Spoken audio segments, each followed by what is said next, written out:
बीपीजे entertainment के शानदार प्रस्तुति है प्रदीप पूर्वांचल झा के आवाज में। Recording by Balaji studio Delhi.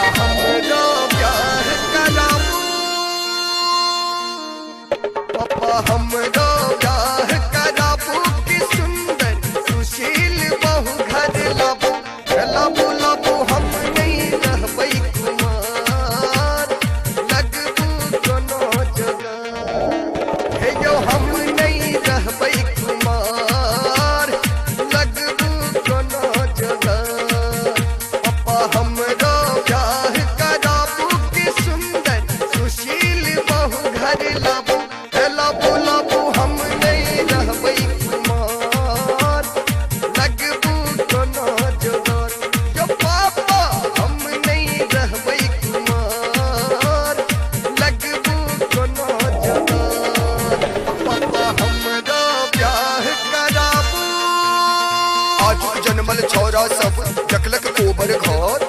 हमर जीवन एहना बीते बनबै कहिया बोर पप्पा बनबै कहिया बोर ओ पप्पा हमरा प्यार कराबू आहा दुट्टू के यो पप्पा प्यार भले हमर सब अरमान यो पप्पा खाट भले के यो पप्पा प्यार भले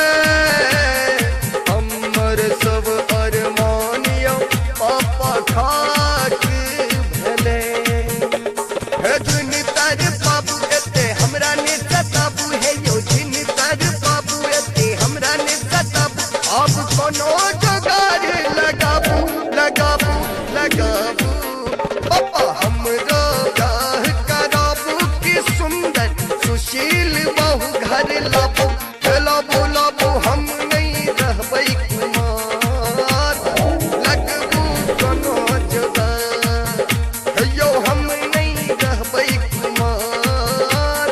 लगबू कोनो जगह आजुक जन्मल छोरा सबके भोगल निन्ना बुट्टा हमरा बियाहक बेर नि जानल के लगे लखुटका पप्पा के लगे लखुटका ओ पप्पा हमरा प्यार कराबू 16 बीतल 17 बीतल बीतल 18 मुँह हमर देखू ने पप्पा बाजल बाजल 16 बीतल 17 बीतल बीतल 18 मुँह हमर देखू ने पप्पा बाजैया बारम